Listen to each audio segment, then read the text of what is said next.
Nza guhanga utakamba yore. Hajya ujya gace ariko utaza kuza kugira ibicere gutya. Kandi niyo yamanutse Imana ikabona abantu barayifasha. Nimukomere nimuhungu mbese guhungabana n'imiyaga. Buri nyuma y'imiyaga habaye indi muyaga. Uwo muyaga umuhungabanya, uwo muyaga w'ibibazo, uwo muyaga w'indwara, uwo muyaga w'ibyerekezo, uwo muyaga w'abajura, uwo muyaga w'ubukene, inyuma yaho hari umuyaga w'ubutwari.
Kali wanapo swasha kwa abakunduki.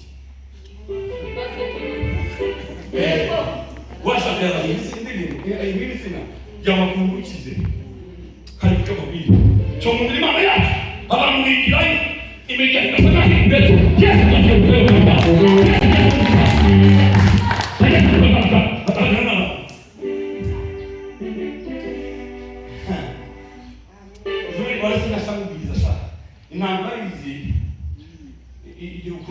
Igiye kwegeka kandi gatero uzagenda ngumva nakuteka kwasaye bateka nakere ngumva nakuteka ko kutari burenge ngane imani nani ko akomeza ngabire mu muhungu Yesu atari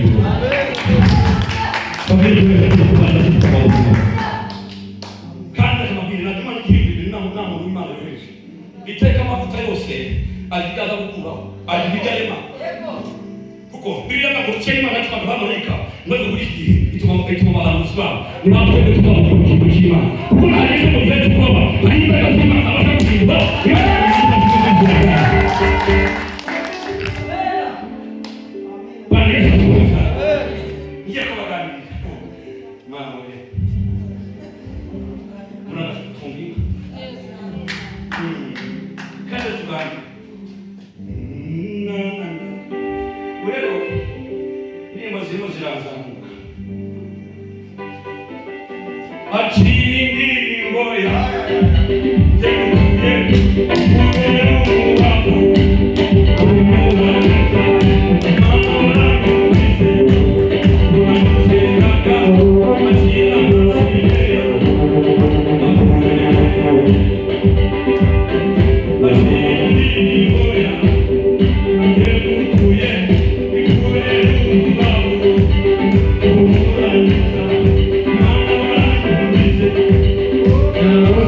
God.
ibihe byangeze nabiheba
ubumwe bwawe.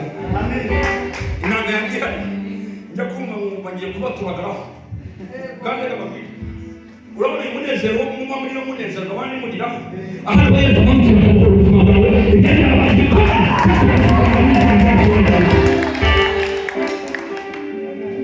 kandi mujya mwihangana n'abandi mujya buri muntu wese agira aho akorera kandi ntabwo yewe n'abandi nabagiye buri muntu wese aduha impano zitandukanye. Hari umuntu rero muri udafite impano yo guhimbaza nahimbaza akancamura kandi n'ubundi niyo yancamura sinabireka bakenda mwigishe nawe kandi izo bwacyo bihagaze mu kindi kandi iyo ubohotse n'abandi mbere ntabwo baza kubohoka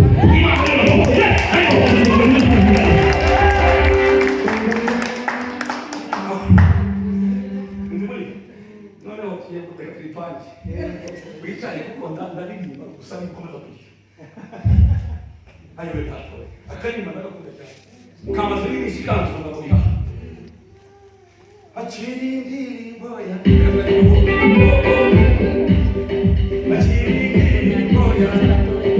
ngemutuye ikubera umubavu umura neza mana waranyumvise ubu nagusengaga akira amashimera akubereye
ibihe byangezeho bintera kwiheba nkareba imbere yanjye nkabona umwijima niko kugira ubwoba ndataka cyane mana ko wambwiye ko tazasigara jyenyine none wihebe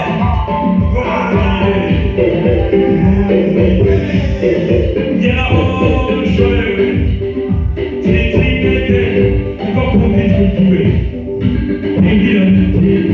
urugendo rwawe bigemuwe rutangije intangiza usohoza amahoro uhetse umugongo wawe ntakiza uhetse umugongo wawe ntakiza uhetse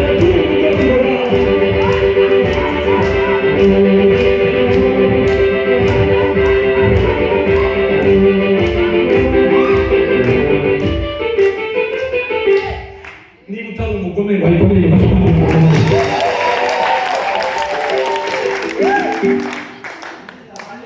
reka mutangarize kandi muhanure ibihe bibaye birahagije satani yabuye turahagije ariko imana iraguze ku mugongo wayo twagenda ahantu heza h'imana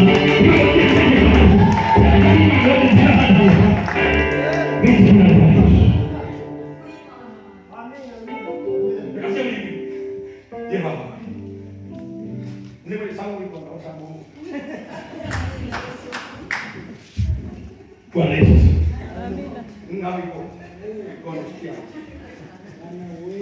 Bwana Yesu. Amen. Ubu urasiga.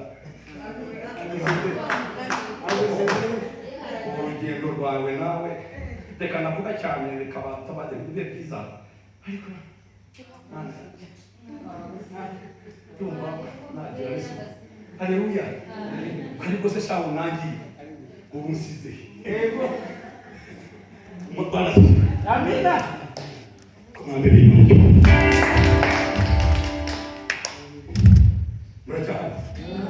Ili ya katika kwezi na ndabaza bakata. Abanyabo baho babaza kumucani.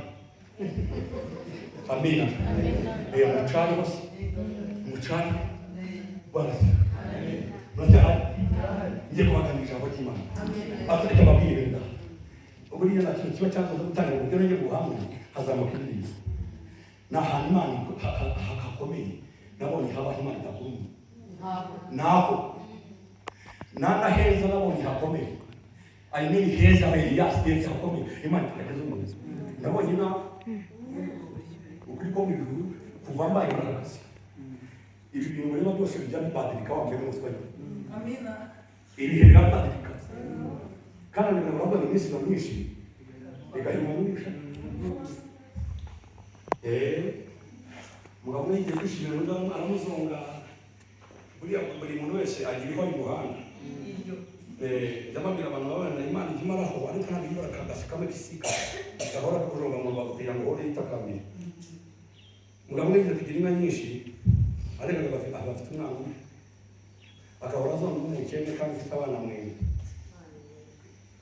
Pacifique amina kaya mu bigambo bikomeye bimusa n'umukiriya bayo amen amen yari afite batatu ukiye hapo babiri hasigaye uwo muhungu kandi afite ibintu byinshi ariko dayimoni z'ibintu zimubuza kureba ikindi kibazo afite azonga umwe baramwita Karamacyo ugiye kubavuga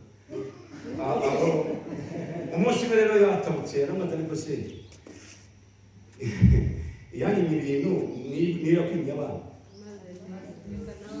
noneho igikukigisha kujya kirahagije none se wo kufite ibintu nkabandi yatangiye kuribwa n'imihanda yose nuriye nawe ko nta muntu ihari ko azarama ubundi nyiri kamene we nyiri gusa nubwo ndusha umwana kurusha abana rero uvuga gakeya ubundi reka mbabwire iteka iyo Imana igukirije agacu uba ukwiye kugashingamo Imana maze bakitwaramo neza aka kanwa mureba kajya gacika kandi ibicitswe n'akanwa kubigarura biraruhanya amina iki gicu mureba rero igisi turimo Theo yaravuze ngo ntabwo isakaye ngo buri muntu imvura yamunyagira aleluya niyo mpamvu turi mu nzu y'Imana tuzi ko ibihe bijya bihinduka ibihe bigahindura ubwatsi bugashya bugahumura imvura iragwa igahita akaza n'izuba ibihe rero mujye mureba ibihe by'Imana birasimbuka Imana n'igutiza gahe gakorera n'Imana ugafasha ibyo abashoboka niba udashobora gufasha umuntu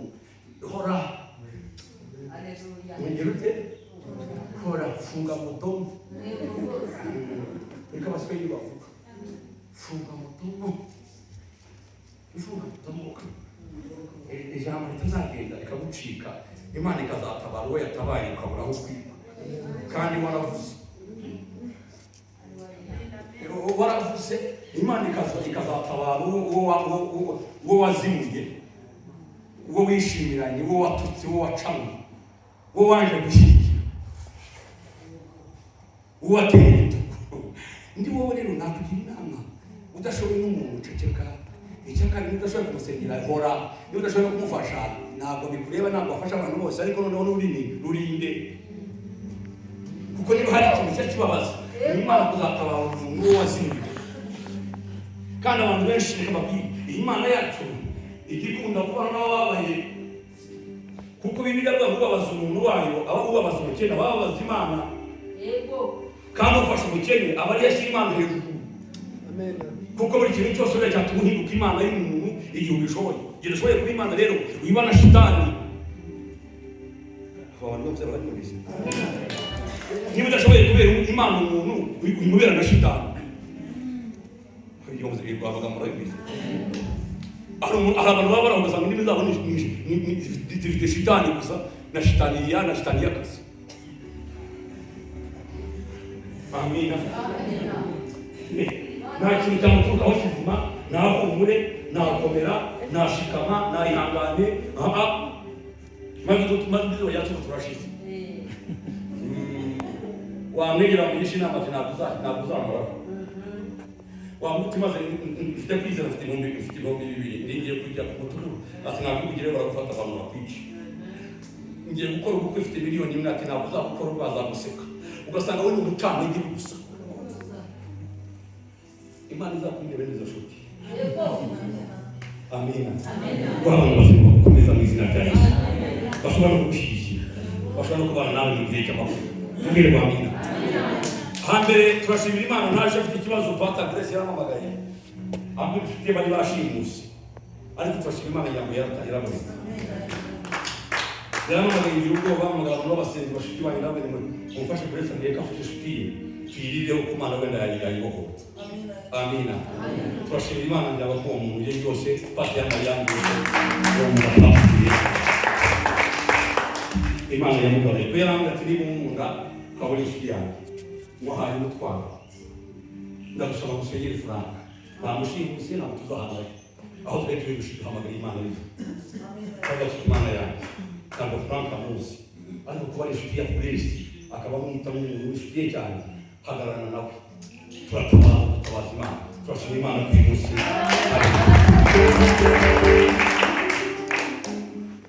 Mubwire ngo amina. Nateguye ingingo amagambo ndera kubigisha mubwire ngo amen. Haleluya. Madamu umukecuru Maya Imana kumwigisha mfite wanjye karasobanutse ni keza kandi ntabwo kabara neza binabyigana kandi naragakambiriye asibiye mwanyuma tukaganira ijambo ry'icamake bigashika mu kagoroba nabareka nabibikira ejo. Haleluya. Binanga ihari ndagomba bashyiramo akandi kantu ndagomba bacomekere mutuntu tubaryohere. Amina.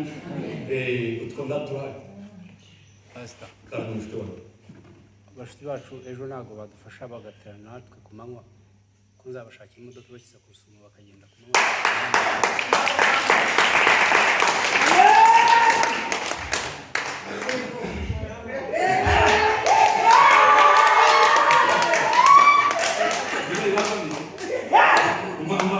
Mba mai shukuru aravuze ngo tuzatera natwe bazabashaka icyo bita shikesho. Amina. Shikesho ibahu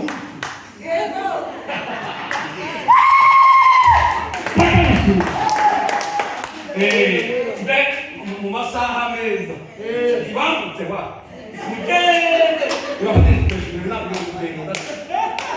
mai ibyo ari biteye mu kasi peso nani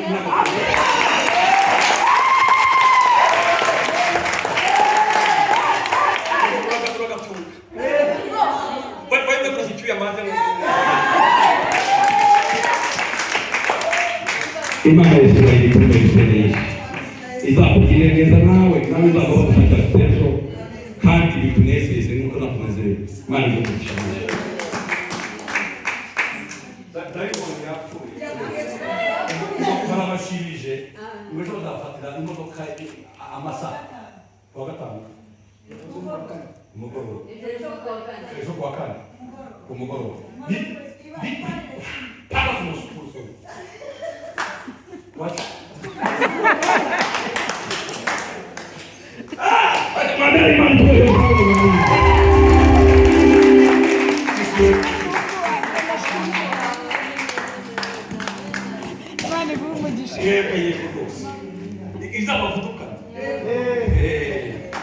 none se murimo murashaka kunezeza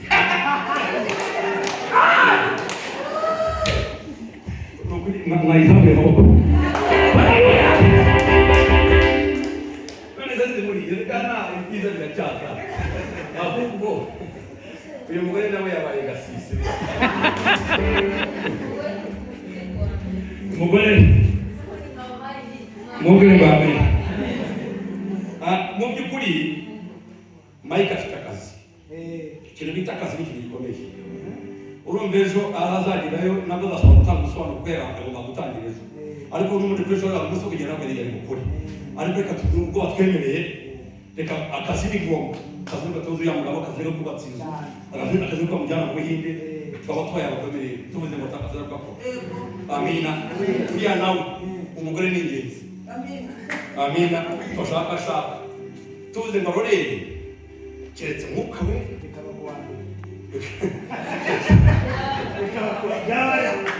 gusa ninamubwiye ninamubwiye namwereze nzimuri n'iki kibura niba ari sene zisaba niba ari soda zoherezwa ibintu tukabyohereza akavuga tugasoza ubundi kari sene ariko ibyo ntabwo ndareba atamwenyura neza tuba kwipanga neza tuyera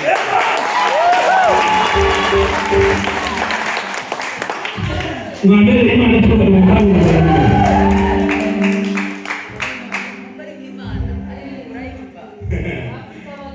Bibiyemera muri Yesu biyemera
yuzuye umwuka wera nangiye gushaka mu maso h'Imana bukeye Yesu amutera icy'umutwe amarira ko Yesu wanjye ari muzima ndagera nzamuka bukeye nako bitwa Afurika mu 1010 muri ndani misende kandi yagurishinga yo bita karanga afite ibihumbi 200 y'amafaranga y'u Rwanda ariko igihe cyo muratangira kujya guhemba umugore basaza bo hambere nabo Imana izabasanga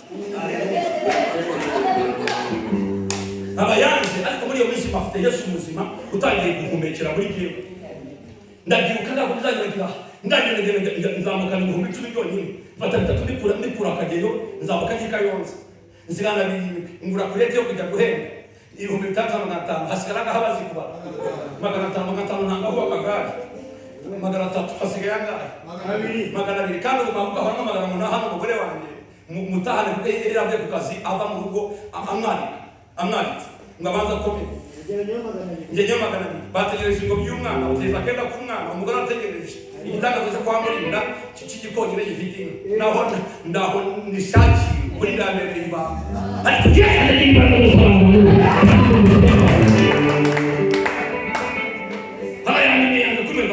Yesu wabitaho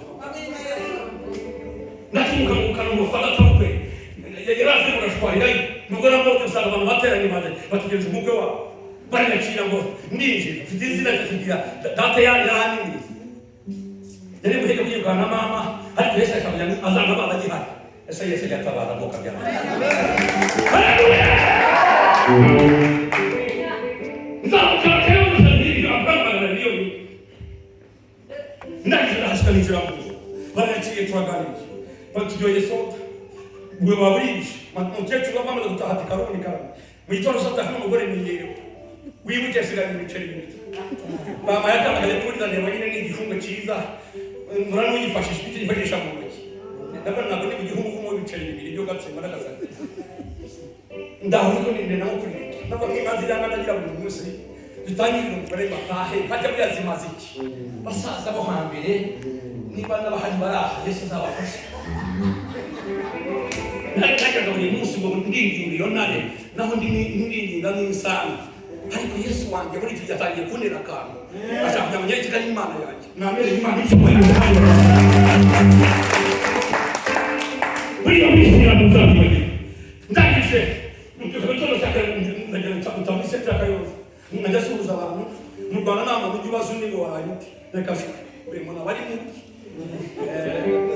nzamuka nsenga njya nkuragura uriya munyagaruka mbwira Imana ariko Mana wanabaye kandi ujya utabara abantu uyu mugore ndamusigara ndataha uyu mugore waje kugira ngo wanegereje kuva kare mabuka negereje ngo nahe njye gushaka kwa data ubundi abo utabara batabara ute nise yishura senga basenga tabara yo kabaho bajya tabara niwe ibikomeye niyo nzego karabo zigisubizo ngiye kureba amasaha n'atanu witwa Fredera n'amakuru mukuru wanjye Imana yajya mu rugo kwa murinda kwa data ifata umuhinzi zoga manza mugabo ahingisha 12 ageze ishahenge kugira ngo nabantu bagapfa umukozi bari baravuye icamo barahiga byishatse n'ageze hamushanu eni hagwambaza mugabo agwana umuhinzi buri Imana ishaka gucumura kugira ngo umuntu w'Imana atabara iyo yivuga ngo iki muzatanga ingabo nyinshi ngo zipfe ku bwabo abantu mugabo bagaranye baba muri bavuye gusetsa mu cyoro basanga igihondo ryamaza bwa buri bihe ushishimba mu gihe mu matwi n'umuhiri w'isuka bagutungutseho babaho bakwiza amaso uwo mwanya bandaretse witwa Fred Karuni karamo aturi he ndagika yose ati shaka imodoka amafaranga yose guca wegeye utayishyurira hano uzanye imodoka dukure maza mugabo mu rugo yapfuye nsubiramo nuvuze ngo iki ndabaza muvuze ngo iki Fred ndavuze ngo shaka imodoka isene zose iguca uzihe uze dukure n'undi yamaza mugabo mu rugo yapfuye ni sawa njya kwita Patrice Kayonza ndamubwira nsanga imodoka zose zashize hasigaye iyo bita Landcruiser Landcruiser ifite n'intebe zigera muri 8 ariko tuza guhina intebe dushyire n'isanduku rwati ngaho ati bitwarokena nigabanyirizaho ati 8 nitugende ndabatelefona n'imodoka ndayibonye ndangije nicara mu kwa data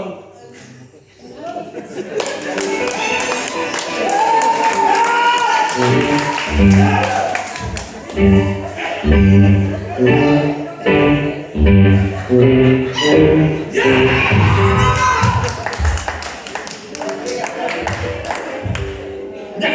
mmoja nyakapatrice ndani kuhusu. Mada pigo na ndani ni mshaka shoferi. Ama uko kanisa la shoferi. Ibyo aho naho abavuga patuza kwa kumwana abazi mayi. Ndagiye kwa ni kizu kimodoka. Ndani kuhusu. Magara kujipanga umuziho. Vi! Bajya bakachingwa hipanga. Bajya barasana ngewe kandi mu modoka n'umushoferi. Bada ya batikaru mudatabuka. Namabuka. Nabukara ya batikaru ni. Cyose naro. Basi. Ngere bambina. Bati ya gari. Ni modoka ni ngiza ni modoka. Hano kwa mbere bakugenda kuri kabata. Ndani ni hapa. Nilikuwa mbele wa yana kwa anipitia yangu ya mchogo. Tunataka tuende kujenga hizi na Musa. Mimi nikabe tishi na mtamu ni kilafu. Sisi uzalima ndo kani hapa hivi. Na kazi hiyo. Na kwa Yesu ndiye. Yeye tamaliza yangu.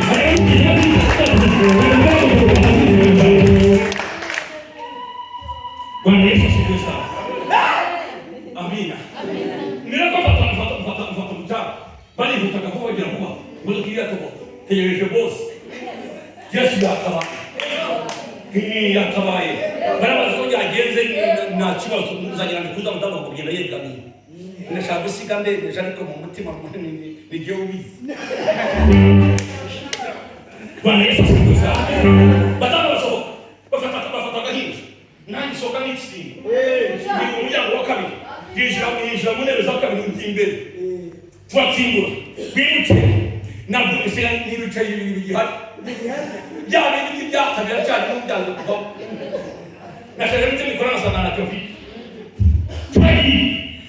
bijya byabutana kuba magana ni none bari ndimo turazi umutima urambira ko madama byaye ngama nasene mfite aramiki Rulia rumba rutahama na buhunga na muteni undamahonda mirana ndakuriki muri gihe cyari meze nabi cyane inasimaze gushira muri ndamaze kumiruka bitoshi hari kumaze gutuka Yesu wanje muzima ni mu muruka ni Yesu kwa kwitanga mu buzima turagenda tutsimura tuyega himba mu mwono umutima wanjye ni usuhuza icyo ni gukore naho Yesu wa mayi mumoka abana n'ibindi byose sana ngera kwa kuhizo mitsibagura atuye mu mwono mwe basaza ndeba umugara wacimbere y'imodoka ndahibona umwana ari hagari usohokamo usohotse muri amuramutse kandi uraho ndaho mama kibono wakoze urukwesa abutashe ari navuga imyaka yashize none hari aho madamu ndahugavuye kubyara hayibura ari hehe ndukingura icyana cyawe n'umugore wawe mama kijya kiza afashe cyane mama wibuke afite iduka acuruza ubuse mama ndakujyane mama umubyeyi mubisi kweture ni hoshi Yesu wa mayi moka agiye kuba muhura amera kusamu amera kusamu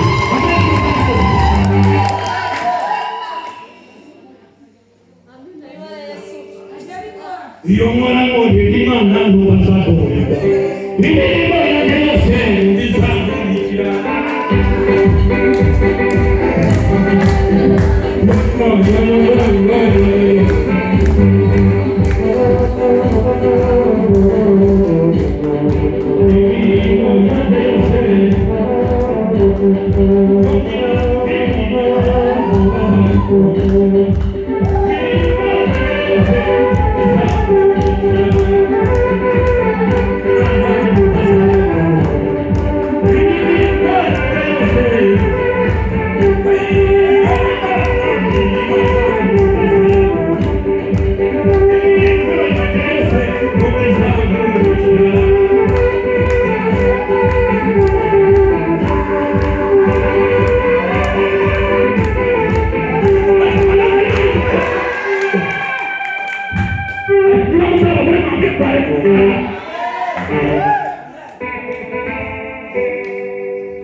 yenda no kumukorera ibintu barakoze wamana nzakomeza kugirira ubuzima nzakomeza gutanga ubutaha nugira ishari ntabwo ugira ubwoko ntabwo ureba nk'aba mana numeze nk'aba kandi ukora nabo ukomeze isezerano kugeza ibihe habe kuzomana yanjye urabikwiriye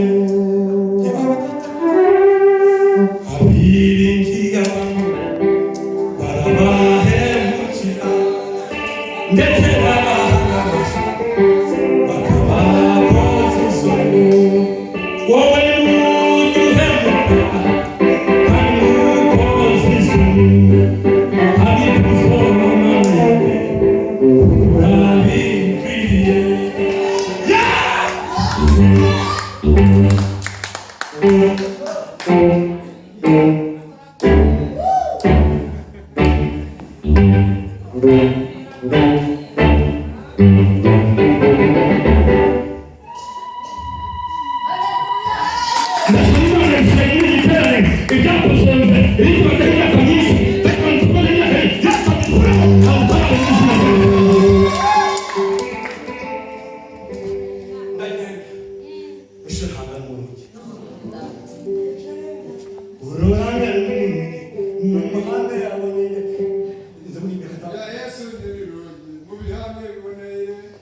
Imana Isirayeli abandi imbere yanjye amavuta y'amabara Imana igira ibatwara muri iki giterane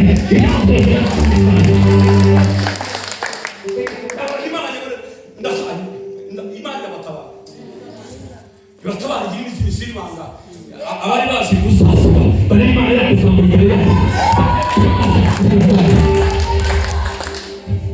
nuko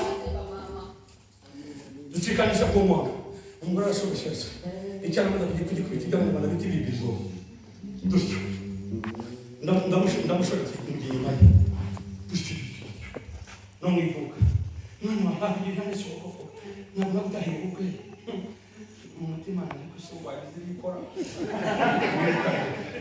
ubwo bwarangiye muri takigaruka abaho turi arabanga fasa agashaka kubuhunga Imana nyene Imana ikeneye kugira bizi ndakubwiza ukuri ibyo ukeneye byose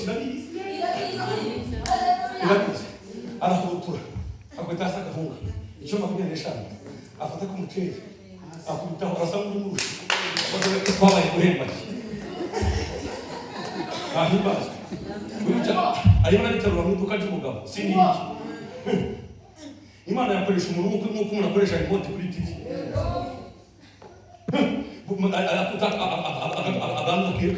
akantu k'isabuni agapaki afata bwabo n'ubuhumura bw'abana n'amavuta yabo n'ingobyi binarugura byose akanandushije ingobyi cya kintu cy'ikera mbere n'agahembeshe byose mbere n'agatwara ingobyi iki kera ni iki bibishara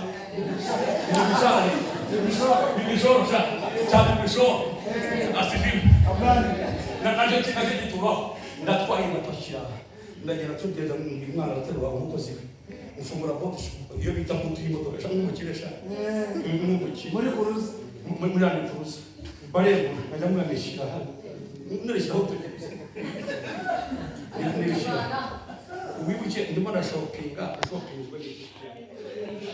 ndimo shoppinga weekend ngana niyo gukora yese mwe ndakanye kubanga kwa none ndimo modoka tumaze gushoza ndaba ku bintu byose ndibonye umutima wanjye uraneze nabagira kimwe ko nagira kugira umushoferi n'uruhara y'ibiro ni muri Imana ikoze ariko ushaka kubarira y'ibiro ndakizwa n'ibyo Imana zamuza yigishinze ibyo niyo bizaba neza y'Imana uwo munsi urahaye ndawo kwiyumvisha turazamuka tubaze kugerayo dushimira turabeta mu buryo usanga bari bangejeje iwacu bari bafite urukundo abana bari bambaye Tanzania usanga baje n'uduta twabo tudashinga bari inkunguki baza uduka duto twabo n'iteko baje kwakira umubyeyi ndamubasigiye mwarasigiye wahera kujya gutwara amazamu dufata intumbi turazingazinga dushyira muri mutima ndavuga ngo uyu mugabo yishwe nanjye. Amafaranga umugabo yanyu yagombye kugira akamaro agiye kuyatanga ku muntu utazamwibuka. Si umwana we, si murumuna we, si uwase wabo, umukozi w'icyama. None agiye kuyasohora ahembwa 15. Ubwo munyuma amafaranga y'abantu bakora Imana aribwa n'izigira kahungu. Izo ni kahungu. Wayimye abantu b'Imana ntacyo yamaze mu giterane, ntabwo yakiyafashije, none aribwa n'umuntu udafite gahunda. Zajya mwana kuyatanga ahangaha operation ize. Bakuraze mutange 70. Wakayitanga agakubira igitanda. Imana ikongera kubiriza izuba. Ariko ibyo umaze gukora aha Yesu yohereza abagabo Satani we afite Satani yitwa abapolisi naho. Igira ingabo ze asa n'ugiye agazererekeraho gato ikakugeraho neza. Nababwiye ngo ntabwo igira imbabazi, ntabwo umurigira nakomera. Yashikama abahonyo kuko nakajya ahumuriza. Nakajya ahumuriza, nakomera, nahumura, nayihangana, karagukana. Abantu baracyahari. Mwongere Rwanda. Buri data y'amafaranga 10 atanga kujya guhemba umugore atanga 210. Kujya guhemba umuntu batazanatura muri uyu munsi ntabwo kandi ikibazo kiba cyakemutse. Mwere wanjye ndata sije wate kahira amato.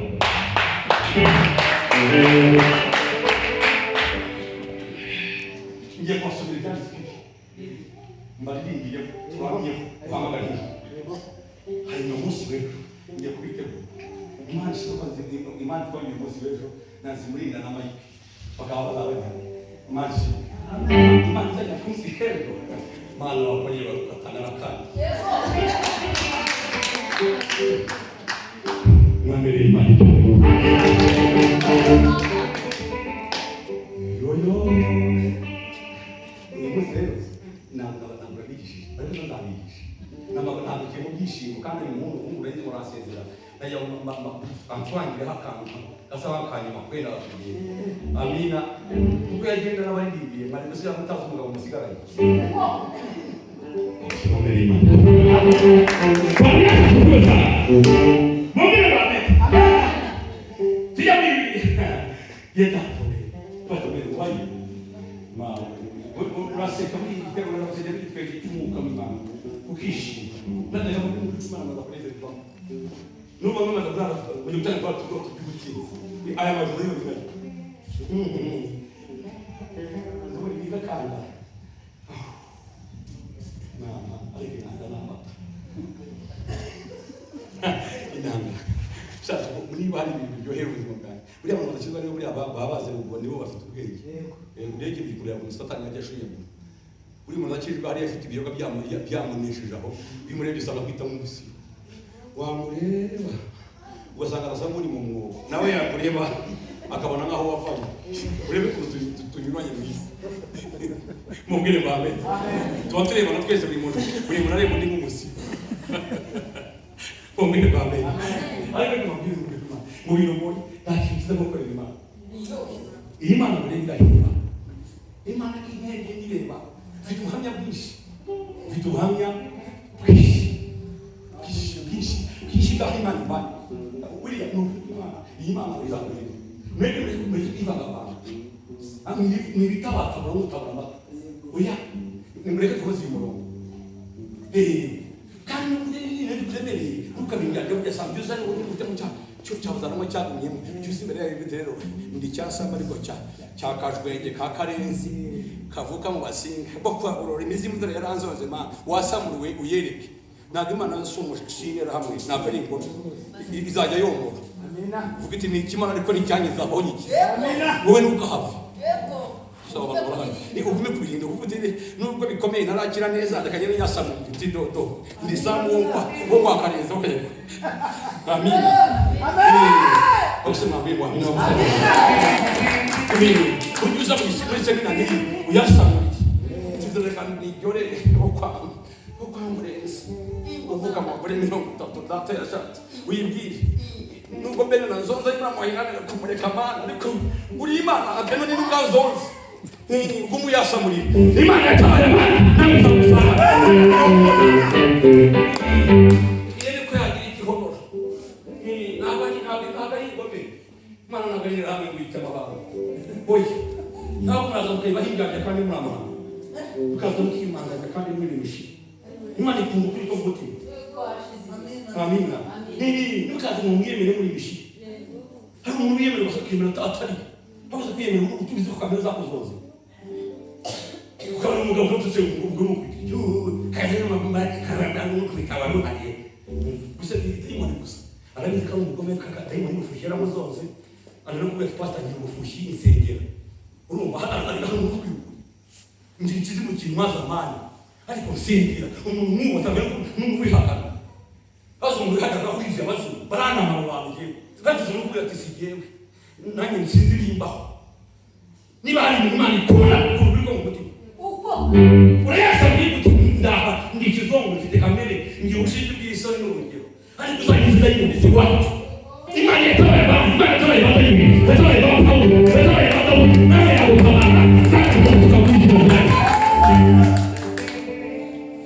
kuzibira no kavuga nakwiyo asifuye Mungu jewe ntabwo bene n'abantu banga gusenga aho bene n'abantu basenga ni waba ukirwaye ndavuga mu isi y'umwuka bitaratungana ariko umuntu w'umugome mubi cyane utaza mu rusengero ariko Imana yatabaye kandi mutabaye mu cyacu nawe utatabara ariko shanga kemurika kandi usigaye sigana abantu umbasha n'abandi bene abagore bafite ibigosho mu cyacu nananira gukira ariko simabesha sinari kidogo cyayo ariko sinahavuye banga abaje tunda bagashanga cyane karuragira ubukaba ni ndabufite ni wowe uri mutagatifu buri muntu afite abafite urumwonera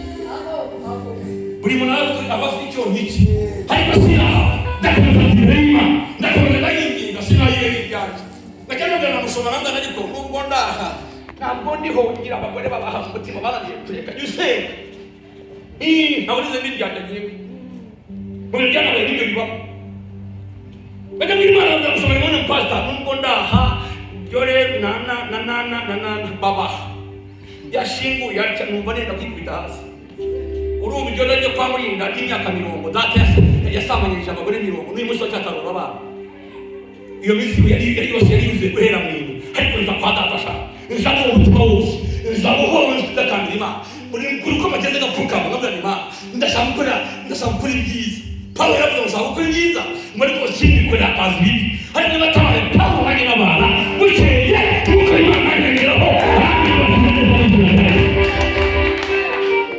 iyo mtabara banganya salata ashaka atabwo bana bata no bisuzi iyo baza kunyirukana gihe Imana yakorera abantu jewe n'abantu baza ni mama niye mwamagere bose bazi n'abandi bose n'umuzi barana basinda ngo hamane wamenye n'ibiki Yesu yaravuze ngo abashira bari imbere n'umusanga umuhamagare umusire tibatiye kumva ntabwo ujya gukizwa kenda wicare wumve wamenye n'ibiki Imana igendera umuntu buho wenda ko yamusanga iryo joro gacayiha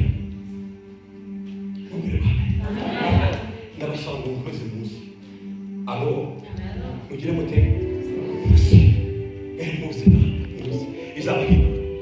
izabahindura izabatabara ishyeshya ntabwo yakureka wowe wiryarya wowe ushidemererwa ntabwire mu bantu nanga kwisi nanga iryarya ziranama n'ubu ngubu niba itaje cyangwa iri hanze iyo mumenye mu ryarya ntabwo mushidika mbibika alo uko bandiye iyo mumenye ikintu kimwe icyo abagande bita umukusa umuhungamo nk'uko ari umuntu ahunguye saburiya reka mubwire umuntu abayimana ni rwato n'umuntu yamwibye abari hariya mu kigara mu bukwe hazana icumi bigakizaga abantu hagati rwato hazana ntama mumwirinde ruburo nontama y'umutamye uramutamanye ntabwo bisaba ngo abanza kubyarye agushekere kandi yaguhera sindwa n'agasani Abanyarwanda rero usanga yaguhita akagana na Kenya iyo bita binoshoro kandi ubwo mu kanya yagutegura. Abanyarwanda se turi beza ni aba Yesu gusa nabo kubarwa n'Imana. Bwana Yesu akiza ni mubere baba ariko nimuzi rero Imana y'Isirayeli mwiza mwize muzi mufashe imitima yawe mwibwire ngo Mana turaje twigisha imbere yawe. Mbese n'indi Imana itatabaye mu byanditswe kera byose abantu bose batubanjije bari bafite inzangano zabo ariko bazanye kamere zabo imbere y'Imana. Muzi ko Imana yabahinduye. Imana yahinduye bariya bagabo bose yabahinduye bari kugira bene. Uwitwa Mose yishe umuntu amushyira mu mucucu aramutaba ariko Imana yaramwishimiranye. Pawulo yicaga abantu akicara abarokore. Petero yakundaga bene wabo b'Abisirayeli gusa. Abantu barahari bose bari bafite inzangano ariko sabashimira Imana badafite kamere babaye ibintu badafite uburyarya. Dawudi we yaravuze ngo nari gukiranirwa ngo bijyanye n'umama yangaye ariko njisha so nakwe abwira Imana ko tubaye konsitimenti imbere y'Imana. Imana ikamuka ati nubwo ari ikimara ariko ni cyane bituma gihindura umunsi umwe agatanga ubutsinzi. Yesu yahagaze ameze n'Imana.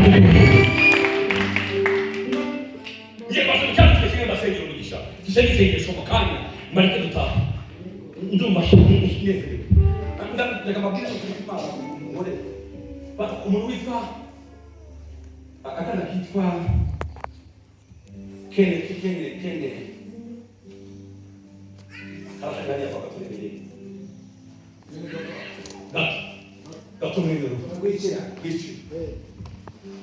yararwaye ingimba yarayimana n'indwara y'ibiri na gatanu. Ejo bundi nciye ahantu ari mu iterambere ndi mu materaniro nk'aya ndimo nimbaza ibintu by'ingoro ndamubwira ni gato Imana ishimwe ko mu bagiye wasigaye ugiye gushaka ibigimba wagize kurwa indwara zakuzonze n'ubuzima bw'igihe kirekire ugiye kuzishaka uziburi. Turabona aho ngaho twese ko jori yari asaba imisozi yari yashaka azaza gushima yari isabye yaje mu itangazo twasitamba abanyashino kuri wasembe ati bigimba nari mari imyaka hafi 20 kimwe cyapfuma kabikindi kikaza ati wasembe ejo muri ngiterane n'amasi minsi 3 gusa cyose kuri buhanimo ati umugabo ufite umugore wawe ibigaye mu itangazo ejo yari mashima yasanze ejo mpaka inavuga amagambo umutima wanjye warira niba yarabe atabasha guhimbaza Imana nahimbaza Imana gahaguruka gatari ngo none se iyo Mana ikora ibyo ubuzima yacu n'uyu munsi muri giterane ndasaba Imana ngorera abantu Imana ngo tuzizwe imaze imyaka 70 bijya ari mu giterane tujya mu gitabo cya Yesaya mbasomera icyanditswe cyera ibyanditswe byera hanyuma mbabwira ikindi kigaruka mu gitabo cya Yesaya kitabu cha Yesaya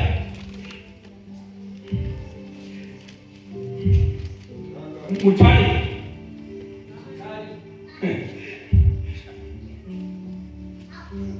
mrachahani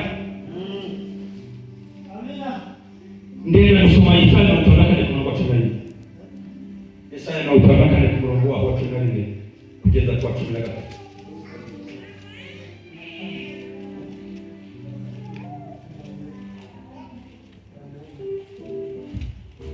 Yesaya 54 ku murongo wa 10 54 ku murongo wa 10 Umuntu hageze amabuye yawe niho tandukanye kinari Yesaya amabuye yawe aho usomye ntabwo nitandukanye cy'umunani ariko yawe siyange sibivuga yange y'amabuye y'uburenga nawe ugahungabanywa n'umubiri yawe n'uhumuriza amabuye yawe nzayateraho amababi meza iyawe ni kuvuga hera kiturukumbi ariko yange ni kutunari dusomera kutuba